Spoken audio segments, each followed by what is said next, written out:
Our next speaker is going to talk about solar power in PA, Penn State architectural engineer. He's been working in the Western Pennsylvania solar scene for almost 30 years now, as well as in the energy conservation and home building industry. So welcome to Hal Saville. Hi, everybody. So I'm not going to do any slides, but I have some notes, so you'll have to forgive me if I'm kind of looking down and reading from time to time. I am a Butler County resident for over 30 years. I lived out in Mars, and so I feel like I have a little bit of ownership of this process in this county. I did also participate in the events in Beaver and also in Indiana. And so I feel like I'm getting to be sort of an old hand at talking about revisioning. But I wanted to take a couple of minutes and just sort of build on what was being talked about in terms of job development, because I am one of those solar jobs, one of those clean energy jobs here in Butler County. And it's been a journey for me. I just turned 60 last couple months ago. Sorry, and so I've been reflecting over like the last 10 years that I've been actively involved in this industry. I remember exactly where I was on my 50th birthday. I was at a conference similar to this, discussing energy policy with a bunch of people, and my wife told me I was a little crazy not doing something more memorable than sitting around talking with people that I mostly had just met. But it was what I was into, and I felt it was an important contribution to make. As I've gotten involved in doing all of this, it's really been a matter of thinking about the aspiration of doing something like building a better, more resilient energy future, and the pragmatism of actually making it happen. And so that's what I wanted to talk a little bit about at first before I get into some more of the solar information, because that really is the key that all of this turns on. It's a matter of taking what we want to make happen in the future and figuring out a way to actually make it happen. And that's what a lot of my journey has been like in the last 10 years. When I first looked at getting involved, I mean, as Paul mentioned, my background goes back 30 years. I was a Penn State student. I studied solar energy conservation at the Uniontown branch campus in Fayette. And that was really before there was a solar industry here in Pittsburgh. And I sort of had a long circuitous path to get back to doing solar. But about 10 years ago, as the things were starting to heat up, as the state government was funding solar for the first time, as the whole economic collapse happened, and we sort of picked things up, and part of that was the ERA funding that allowed for more solar to happen. I decided it was kind of my turn to, I'm blocking the screen, huh? It was kind of my turn to take another shot at doing solar. And so I was interested in finding out about getting a solar system for my own home, and when I looked into it, there wasn't even a local installer here in Western Pennsylvania that was doing that. And I said, geez, if I want to do my own system, I can't even find somebody here to do it. And at that point, I kind of made a decision that, well, this is probably what I ought to be doing. So I researched it a lot. I got involved in networking with folks who were talking about doing this, and in essence, created a career for myself by helping invent that industry here in Western PA. And there's been some challenges to it. People talk about the weather and how it's not sunny enough here to make it happen. Well, that's not true. Our company alone has done over 500 systems that are operating and producing a lot of power, but also just overcoming some of the myths and some of the obstacles that people have in terms of how they think about it.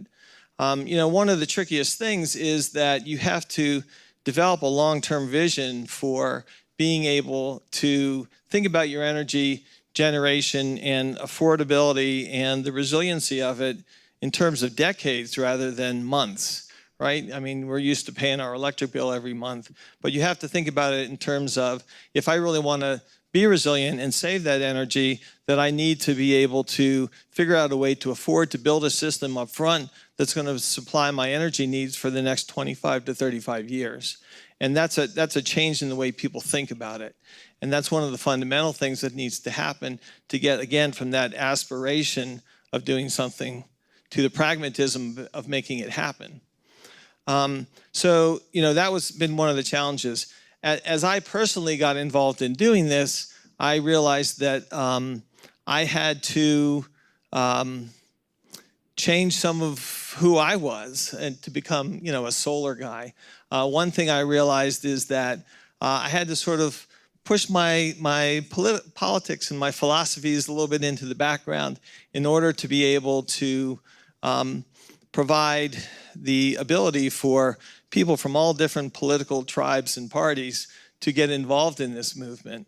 And since I lean a little towards the liberal progressive side, that was sometimes something that I chafed at. But it's important to realize that this isn't something for just part of the population. It's really something that we have to get everybody involved in. And another thing that I had to realize was that for me to be a professional who's involved in doing this as a living, that I had to sort of make the transition from doing it for altruistic reasons to doing it for, my own self-interested, this is what I'm going to make my living at. And it was sometimes made me feel like I was being kind of mercenary, if it were, that I was doing things, for my own self-interest. But I realized that if I didn't, I wouldn't be in the business. I couldn't help support the installers who are out there installing the systems. And so I kind of made my peace with that. And, I got to tell you that the solar industry has really been thriving over the last 10 years. As I say, our company in particular has really developed a very wide footprint here in Western Pennsylvania. We started doing things that were mostly residential and very much fueled by the incentives that came from the state of Pennsylvania early on, in addition to the federal tax credit that's available still. But as time has gone on, the mix of that business has changed. A lot of those early adopters in the residential end have now gotten their systems, and it's becoming a much more common thing. The way that I like to put it is, instead of people saying, do you have a solar system 5 or 10 years from now, they're going to say, well, what kind of panels do you have? That it's going to become something that's much more commonplace and kind of normalized. So the other big thing that's changed is that we've grown to more of a mix between the residential and the commercial. So that I personally started out doing mostly residential work, but now I'm branching out more into doing more exclusively commercial work on bigger projects. So that's been a change. Our own company has really grown. We started out with about 6 people, about 3 in the office and a crew or 2 in the field, and now we have over 30, about 7 or 8 years later. So it's been a great growth for us as well.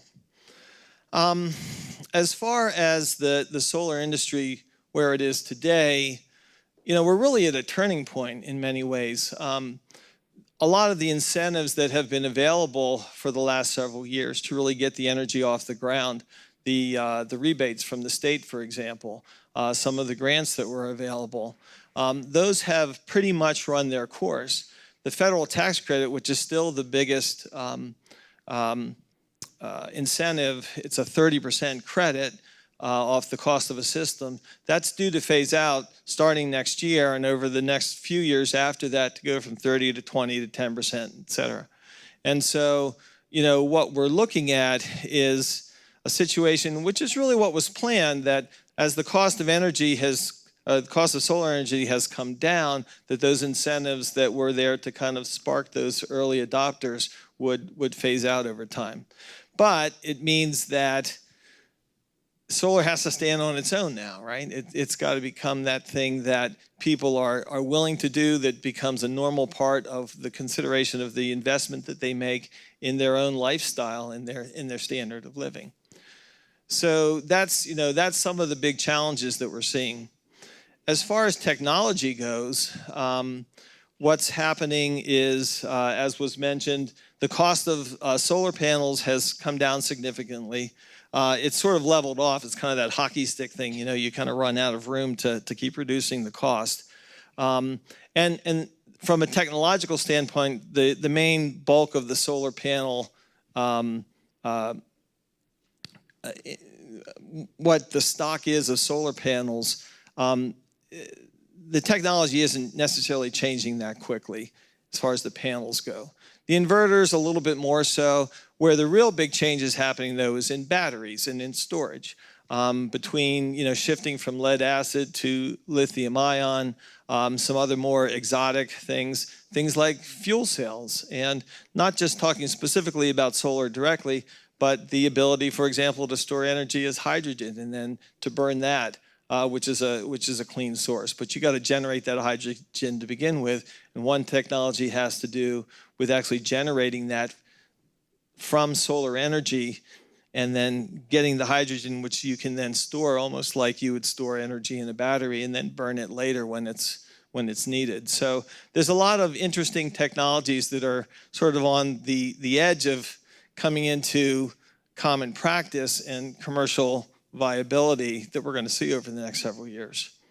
The other thing that's happening is finance. So it's really, you know, to quote an overused phrase, follow the money.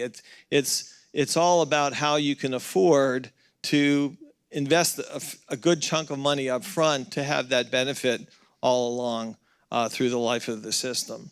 And so we're talking about things like loans.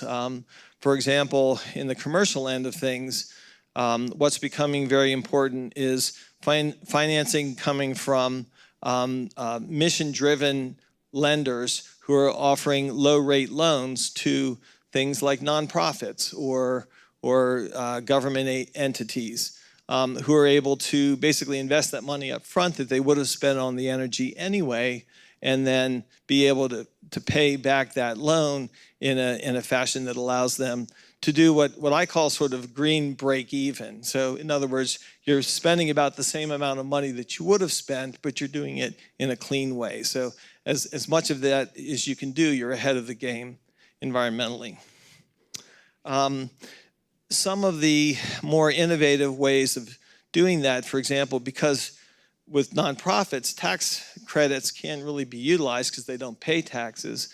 There's a process that's called a power purchase agreement, whereby you're able to find an investor who does have a tax liability, who's willing to pay for that system up front, and then basically sell that energy to the nonprofit, who then they transfer the tax credit benefit to that investor. So that's something that we just did recently with the borough of Forest Hills, who just built a new municipal building. They've got a large solar array that we put on for them, but we're also involved in the actual financing of that. And it's almost like taking a tax credit and turning it into an annuity over time, because we have a 20-year agreement with them to do that. So all of these different developments, one other that I'll mention is that building codes are changing. And I was just talking with a couple people about this. Some municipalities are very open to renewable energy, and some are creating obstacles. So one of the arenas that I think you all are going to want to take a look at is how to be influential in that area. Things like maintaining pathways on roofs so that firemen can make their way up and down if there's a fire, which is something that's sort of a situation where the policy is not able to keep up with the practice of the fire people, who now are looking to punch holes in the sides of buildings rather than the top, because it's a safer way to vent a fire. But at any rate, it's all a matter of the fact that we're sort of at a turning point with the solar industry, and we're sort of looking ahead to the next 10 years and what we need to do to meet those demands. So I guess in wrapping up, and after kind of experiencing a couple of these events, what I wanted to say is that find small, pragmatic ways to make change. I mean, it's great to say, you know, like one thing that typically happens with these visiting projects is you say, well, let's identify a project and then work towards doing that. And that's good. You need to make it something that is viable, something that you can actually accomplish, that you don't sort of build up a head of steam and then have it be dissipated because what you're choosing to do is you have to kind of work in baby steps sometimes. I'm gonna point to my my successor here, T-Lyle, as an example. One thing that was very important to him growing up was Glade Run Lake, and the fact that it needed to be protected and restored, and he was able to get involved in helping to do that. It was something that was difficult but still manageable, and they're seeing the benefits of that now. So as you're thinking this afternoon about what you want to do, come up with some big ideas, but also come up with some smaller ones that are achievable in the short run, that you can work up to some of those bigger projects in the future. That's it. Do you want to? And I'll be here throughout lunchtime, so I'm happy to answer questions that people have more specifically about solar and what can be done with it. Great. Thanks, Hal. So if anybody wants the hands-on experience and is interested in solar system, Hal's the guy to see during lunch.